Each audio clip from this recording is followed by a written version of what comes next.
Assalamualaikum warahmatullahi wabarakatuh. Selamat pagi, siang, sore, dan malam. Apa kabar? Berjumpa lagi dengan saya Haris Nuzul. Jangan lupa subscribe, follow di IG dan di TikTok, dan share ini jika ini berguna untuk siapapun yang melihat pada kesempatan kali ini. Gue paling males kalau harus duet sama yang namanya tit. Biasa ya, MC itu kadang-kadang nggak bisa memilih harus berduet dengan siapa atau tandem dengan siapa. Tiba-tiba, oh ya hari ini MC bareng si A, si B, si C. Udah, itu adalah bukan pilihan. Di saat klien mau saya misalnya MC tandem dengan si A, si B, si C, ya udah. Dan mau tidak mau, poinnya adalah mau diambil atau tidak diambil event itu.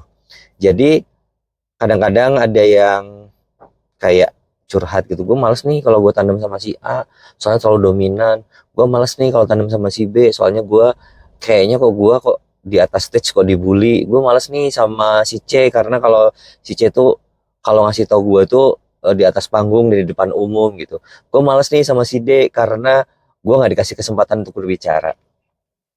Banyak alasan kenapa si A, si B, si C tidak mau di tandem atau diduetkan pada saat nge-MC.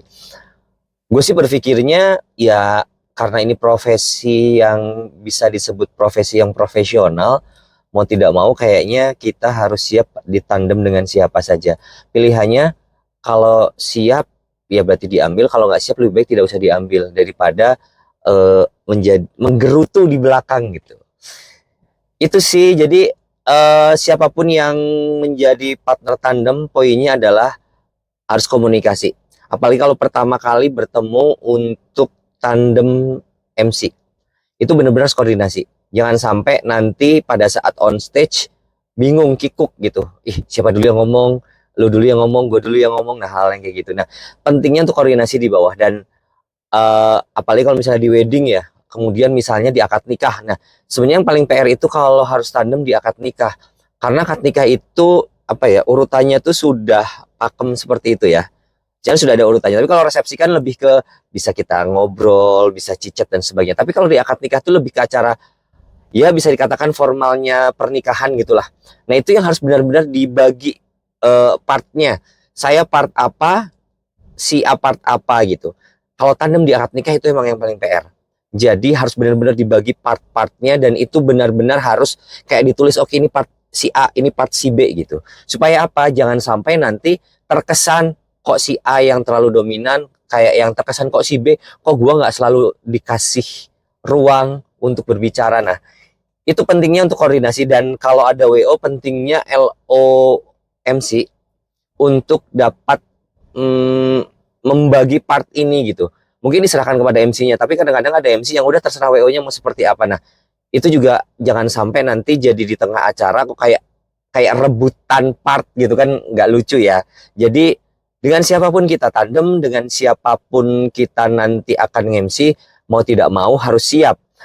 Enaknya tuh emang kalau nge-MC dengan orang yang sudah biasa bareng gitu. Jadi kayak cuman hanya sebatas kedipan mata atau kita menggelengkan kepala atau dengan apapun itu biasa bisa menjadi sebuah isyarat gitu. Tapi kalau yang baru pertama kali tandem, pertama kali MC bareng itu sulit, chemistry-nya tuh kayak belum klik gitu. Tapi kalau udah klik itu enak banget. Kayak kita ngejok apa gitu terus atau kita bicara apa itu udah bisa nyautin sendiri. Tapi kalau yang baru pertama kali itu yang PR. Dan kalau tandem pertama kali harus ada lead-nya.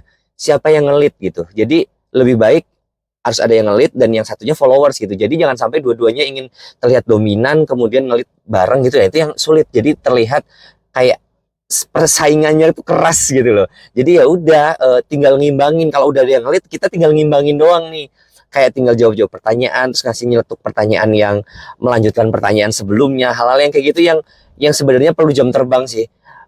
Dengan siapapun nanti kita tandem itu menjadi pembelajaran karena kita ya itu kadang-kadang kayak misalnya saya tiba-tiba harus ditandem dengan salah satu MC dari instansi misalnya kepolisian, TNI, ya saya kalau ditandem dengan MC instansi saya akan lebih baik menjadi followers, saya tidak akan menjadi leadnya. Kenapa? Karena kalau dengan MC instansi beliau yang akan lebih tahu banyak tentang tamunya ini siapa saja sih yang datang, kemudian VIP-nya siapa saja.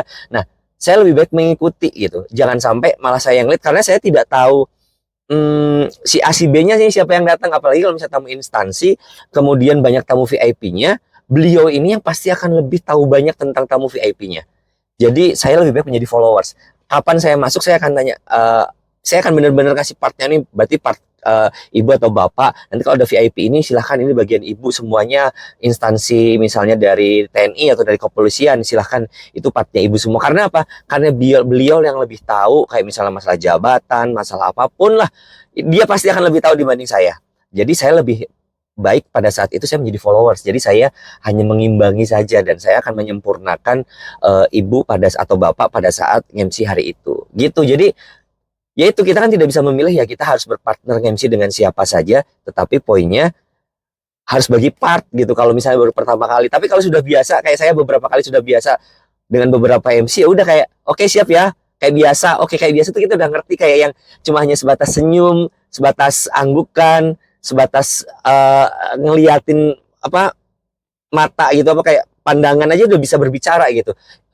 Itu yang enak. Dan apalagi kalau misalnya tandem berdua, apa ini bertiga nih yang bikin kadang-kadang suka apa ya, ricuh jadinya ngomong bareng gitu, udah 3, 4, 5. Wah itu saya biasanya kalau misalnya ada lebih dari 2 saya akan bicaranya gini. Kalau misalnya bertiga urutannya A B C, saya akan selalu bagi, kalau setelah selesai A bicara, B yang harus nyautin. Kalau B selesai bicara, C yang akan nyautin. Kalau C setelah selesai bicara, A yang akan nyautin. Jadi jangan sampai A bicara, C ikut nimbrung. Ini B, kewajiban B untuk menanggapi yang si A. Nanti kalau B bicara, kewajiban si C untuk menanggapi si B. Gitu. Kecuali kalau ngobrolnya pas lagi ngobrol untuk gimana A, gimana C gitu. Nah si B nanya kedua-duanya, ini baru. Tapi kalau misalnya tidak ada aturan main seperti itu, di saat misalnya ini sudah bicara, kemudian dia berhenti, yang wajib melanjutkan adalah si B. Kalau B bicara kemudian berhenti, yang wajib melanjutkan adalah si C. Jangan sampai si B bicara berhenti, kemudian tiba-tiba disosor lagi sama si A. Si C kapan lagi yang ngomong gitu. Jadi partnya tuh bener-bener, walaupun misalnya itu aturan tidak tertulis, tapi kadang-kadang saya juga bicara nanti kalau A sudah selesai, si B ya. Kalau si B sudah selesai, si C gitu.